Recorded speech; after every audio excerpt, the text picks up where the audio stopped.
किसी स्थान में बाहर से आए व्यक्ति या व्यक्तियों के अनुभव के बारे में लिखे वृत्तांत को यात्रा वृत्तांत कहते हैं। इसका प्रयोग पाठक के द्वारा मनोरंजन के लिए या उस स्थान की जानकारी प्राप्त करने के लिए या फिर उसी स्थान की यात्रा करने हेतु किया जाता है।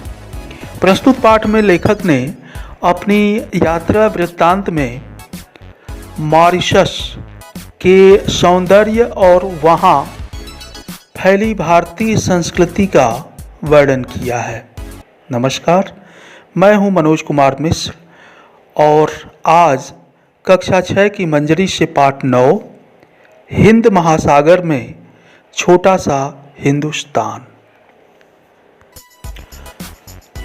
मॉरिशस वह देश है जिसका कोई भी हिस्सा समुद्र से 15 मील से ज़्यादा दूर नहीं है। मॉरिशस वह देश है जहाँ की जनसंख्या के 67% लोग भारतीय मूल के हैं। मॉरिशस वह देश है जिसकी राजधानी पोर्ट लुई की गलियों के नाम कोलकाता, चेन्नई, मुंबई हैं तथा जिसके एक पूरे मोहल्ले का नाम काशी है। मॉरिशस वह देश है जहां बनारस भी है, गोकुल भी है और ब्रह्म स्थान भी है। यात्रा पर मैं दिल्ली से 15 जुलाई को, मुंबई से 16 जुलाई को और नैरोबी से 17 जुलाई को मॉरिशस के लिए रवाना हुआ।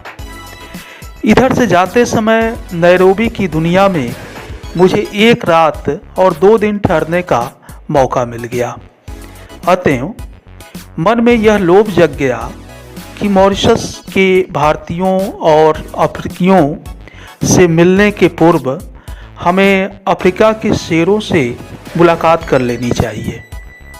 विमान दूसरे दिन शाम को मिलने वाला था। अतएव हम जिस दिन नैरोबी पहुँचे उसी दिन उच्चायुक्त श्री भाटिया के साथ नेशनल पार्क में घूमने को निकल गए। नैरोबी का नेशनल पार्क चिड़ियाघर नहीं है। शहर से बाहर बहुत बड़ा जंगल है जिसमें घास अधिक, पेड़ बहुत कम है, लेकिन जंगल में सर्वत्र अच्छी सड़कें बिछी हुई हैं और पर्यटकों की गाड़ियां उन पे दौड़ती ही रहती हैं। हमारी गाड़ी को भी काफ़ी देर तक दौड़ना पड़ा मगर सिंह कहीं दिखाई नहीं पड़े। दूरी तय करने के बाद या यूं कहें कि 10-20 मील के भीतर हर सड़क छान लेने के बाद हम उस जगह जा पहुँचे जहां सिंह उस दिन आराम कर रहे थे। वहाँ जो कुछ देखा वह जन्म भर कभी नहीं भूलेगा। कोई 7-8 सिंह लेटे या सोए हुए थे और उन्हें घेर कर 8-10 मोटरें खड़ी थीं। तुर्रा यह कि सिंहों को यह जानने की कोई इच्छा ही नहीं थी कि हमें देखने को आने वाले लोग कौन हैं। मोटरों में शीशे चढ़ाकर उनके भीतर बैठे लोगों की ओर सिंहों ने कभी दृष्टिपात नहीं किया, मानो हम लोग तुच्छात तुच्छ हों और उनकी नज़र में आने के योग्य बिल्कुल नहीं हों। हम लोग वहाँ आधा घंटा ठहरे होंगे। इस बीच एक सिंह ने उड़कर जम्हाई ली, दूसरे ने देह को ताना मगर हमारी ओर किसी भी सिंह ने नज़र नहीं उठाई। हम लोग पेड़ पौधों और खरपात से भी बदतर समझे गए। इतने में कोई मील भर की दूरी पर हिरणों का एक झुंड दिखाई दिया जिनके बीच एक जिराफ खड़ा था। अब 2 जवान सिंह उठे और चल दिए। एक तो थोड़ा सा आगे बढ़कर एक जगह बैठ गया, लेकिन दूसरा घास के बीच छिपता हुआ मोर्चे पर आगे बढ़ने लगा। हिरणों के झुंड ने ताड़ लिया कि उन पर सिंहों की नज़र पड़ गई है। अतएव वे चरना भूलकर चौकन्ने हो गए। फिर ऐसा हुआ कि झुंड से छूटकर कुछ हिरन एक तरफ को भाग निकले, मगर बाकी जहां के तहां खड़े रहे। इच्छा तो यह थी कि हम लोग देर तक रुकें और देखें कि क्या होता है, किंतु समय 6 से ऊपर हो रहा था और 7 बजे तक नेशनल पार्क का फाटक बंद हो जाता है। फिर यह भी बात थी कि शिकार तो सिंह सूर्यास्त के बाद किया करते हैं, और शिकार वे झुंड का नहीं करते बल्कि उस जानवर का करते हैं जो भागते हुए झुंड से पिछड़ जाता है। अब यह बात समझ में आई कि हिरन भागने को निरापद नहीं समझकर एक गोल में क्यों खड़े थे। नैरोबी से मॉरिशस तक हम BOAC के विमान में उड़े। यह विमान नैरोबी से 4 बजे शाम को उड़ा और 5 घंटे की निरंतर उड़ान के बाद जब वह मॉरिशस पहुंचा तब वहां रात के लगभग 10 बज रहे थे। रात थी, अंधेरा था, पानी बरस रहा था, मगर तब भी हमारे स्वागत में बहुत काफी लोग खड़े थे। हवाई अड्डे के स्वागत का समा देखकर यह भाव जगे बिना नहीं रहा कि हम जहां आए हैं वह छोटे पैमाने पर भारत ही है। चूंकि मॉरिशस के भारतीयों में से अधिकांश बिहार और उत्तर प्रदेश के लोग हैं, इसलिए हिंदी का मॉरिशस में व्यापक प्रचार है। मॉरिशस की हिंदी प्रचारणी सभा जीवित जागृत संस्था है। मॉरिशस की राजभाषा अंग्रेजी, किंतु बोलचाल की भाषा क्रेयोल है। क्रेयोल के बाद मॉरिशस की दूसरी जनभाषा भोजपुरी को ही मानना पड़ेगा। प्रायः सभी भारतीय भोजपुरी बोलते अथवा उसे समझ लेते हैं। यहाँ तक कि भारतीयों के पड़ोस में रहने वाले चीनी भी भोजपुरी बखूबी बोल लेते हैं, किंतु मॉरिशस की भोजपुरी शाहाबाद या सारन की भोजपुरी नहीं है। उसमें फ्रेंच के इतने संज्ञापद घुस गए हैं कि आपको बार बार शब्दों के अर्थ पूछने पड़ेंगे। हिंदी और भोजपुरी मॉरिशस निवासी भारतीयों को एक सूत्र में बांधे हैं और मॉरिशस को भारत के साथ बांधने का काम भी हिंदी ही कर रही है। मॉरिशस में हिंदू संस्कृति की रक्षा का काम तुलसीदास जी की रामचरितमानस ने किया है।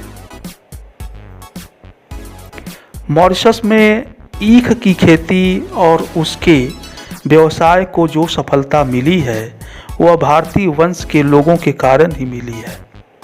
सारा मॉरिशस कृषि प्रधान द्वीप है, क्योंकि चीनी वहाँ का प्रमुख अथवा एकमात्र उद्योग है। भारत में बैठे बैठे हम यह समझ नहीं पाते कि भारतीय संस्कृति कितनी प्राणवती और चिरायु है। मॉरिशस जाकर हम अपनी संस्कृति की प्राणवत्ता का ज्ञान आसानी से प्राप्त कर लेते हैं। मालिकों की इच्छा तो यही थी कि भारतीय लोग भी क्रिस्तान हो जाएं, किंतु भारतीयों ने अत्याचार तो सहे लेकिन प्रलोभनों को ठुकरा दिया। वे अपने धर्म पर डटे रहे और जिस द्वीप में परिस्थितियों ने उन्हें भेज दिया था उस द्वीप को उन्होंने छोटा सा हिंदुस्तान बना डाला। यह ऐसी सफलता की बात है जिस पे सभी भारतीयों को गर्व होना चाहिए। मॉरिशस के प्रत्येक प्रमुख ग्राम में शिवालय होता है। मॉरिशस के प्रत्येक प्रमुख ग्राम में हिंदू तुलसीकृत रामायण का पाठ करते हैं अथवा ढोलक और झांझ पर उसका गायन करते हैं। मॉरिशस के मंदिरों और शिवालयों को अत्यंत स्वच्छ और सुरम्य पाया। कितना अच्छा हो यदि हम भारत में भी अपने मंदिरों और तीर्थ स्थलों को उतना ही स्वच्छ और सुरम्य बनाएं जितना स्वच्छ वे मॉरिशस में दिखाई देते हैं। वहाँ का परी तालाब भी हिंदुओं की एकांतिक भक्ति के कारण पुण्यधाम हो उठा है। परी तालाब केवल तीर्थ ही नहीं, दृश्य से भी पिकनिक का स्थान है। शिवरात्रि के समय सारे मॉरिशस के हिंदू श्वेत वस्त्र धारण करके कंधों पे कांवर लिए जुलूस बांधकर परी तालाब पर आते हैं और परी तालाब का जल लेकर अपने अपने गांव के शिवालय को लौट जाते हैं तथा शिव जी को जल चढ़ाकर अपने घरों में प्रवेश करते हैं। ये सारे काम वे बड़ी ही भक्ति भावना और पवित्रता से करते हैं। सभी वयस्क लोग उस दिन उजली धोती, उजली कमीज, उजली गांधी टोपी पहनते हैं। हाँ, बच्चे हाफ पैंट पहन सकते हैं, लेकिन गांधी टोपी उस दिन उन्हें भी पहननी पड़ती है। परी तालाब पर चलने वाला यह मेला मॉरिशस के प्रमुख आकर्षणों में से एक है और उसे देखने को अन्य धर्मों के लोग भी काफ़ी संख्या में आते हैं। इस पाठ के लेखक राष्ट्र कवि रामधारी सिंह दिनकर जी का जन्म सन 1908 ईस्वी में सिमरिया, जिला मुंगेर, बिहार में हुआ था। हिंदी की राष्ट्रीय धारा के कवियों में दिनकर का महत्वपूर्ण स्थान है। प्रगतिशीलता और विचारों की गहराई आपके लेखन की विशेषता है। कविता के साथ गद्य लेखन में भी आपको यश प्राप्त है। रेणुका, हुंकार, रसवंती, सामधेनी, कुरुक्षेत्र, रश्मिरथी, उर्वशी आपकी कविता की पुस्तकें हैं।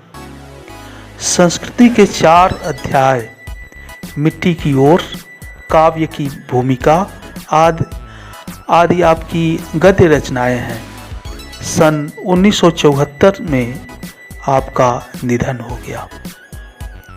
शब्दार्थ: दृष्टिपात, देखना, तुच्छाति तुच्छ, छोटे से छोटा, निरापद, आपत्ति से रहित, सुरक्षित।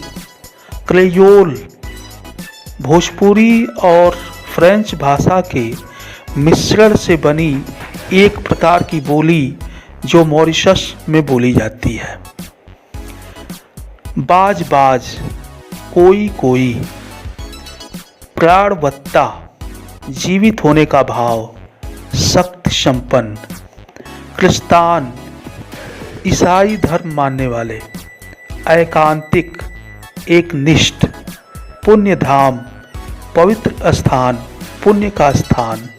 कांवर, बहंगी। सुरम्य, अत्यंत मनोहर, वयस्क, बालिग। विचार और कल्पना: आपने अपने माता पिता के साथ किसी स्थान की यात्रा अवश्य की होगी। उस स्थान की विशेषताओं को स्पष्ट करते हुए अपने अनुभव लिखिए। ये आपको 100 शब्दों में लिखना है। लेखक ने मॉरिशस की यात्रा की, जहां भारतीय मूल के लोग बड़ी संख्या में हैं। आपको यदि अवसर मिले तो आप किन देशों की यात्रा करना चाहेंगे और क्यों, इसे भी आप 100 शब्दों में लिखेंगे। अगर मॉरिशस में रहने वाला कोई व्यक्ति आपके गांव, शहर के बारे में जानना चाहे तो आप उसे क्या क्या बताएंगे 100 शब्दों में। ये तीनों कार्य आप अपने अभ्यास पुस्तिका में करेंगे और हमें व्हाट्सएप करेंगे। यात्रा वृत्तांत से, इसमें पहला है, दिए गए विकल्पों में से सही विकल्प छांटकर रिक्त स्थानों की पूर्ति कीजिए। क, मॉरिशस की जनसंख्या के प्रतिशत लोग भारतीय मूल के हैं। यहाँ 67% ख, मॉरिशस में भारतीय संस्कृति की रक्षा का काम तुलसीदास जी ने किया है। यहाँ रामचरितमानस। ग, मॉरिशस की दूसरी जनभाषा को ही मानना पड़ेगा। यहाँ भोजपुरी। दूसरा है, पाठ में आए मॉरिशस के उन सभी गलियों और मोहल्लों के नाम लिखिए जो अपने देश में भी हैं। इसका उत्तर हो जाएगा, गलियों के नाम में कोलकाता, चेन्नई, मुंबई और मोहल्लों के नाम काशी, बनारस, गोकुल, ब्रह्मस्थान। तीसरा सवाल है, लेखक ने मॉरिशस को छोटे पैमाने पर भारत ही कहा है, क्यों? इसका उत्तर, मॉरिशस की जनसंख्या के 67% लोग भारतीय मूल के हैं। इनकी राजधानी की गलियों एवं मोहल्लों के नाम भारतीय शहरों पर आधारित हैं, यानी भारतीय शहरों के नाम पर हैं, जैसे कोलकाता, चेन्नई, गोकुल, बनारस, काशी। भोजपुरी यहाँ की दूसरी जनभाषा है तथा कृषि मुख्य व्यवसाय है। कहने का अर्थ यह है कि लेखक को मॉरिशस में वे सारी चीज़ें मिली जो भारत में हैं, इसलिए उन्होंने इस द्वीप को छोटे पैमाने पर भारत कहा है। तो आज इतना ही। आप सभी का बहुत बहुत धन्यवाद।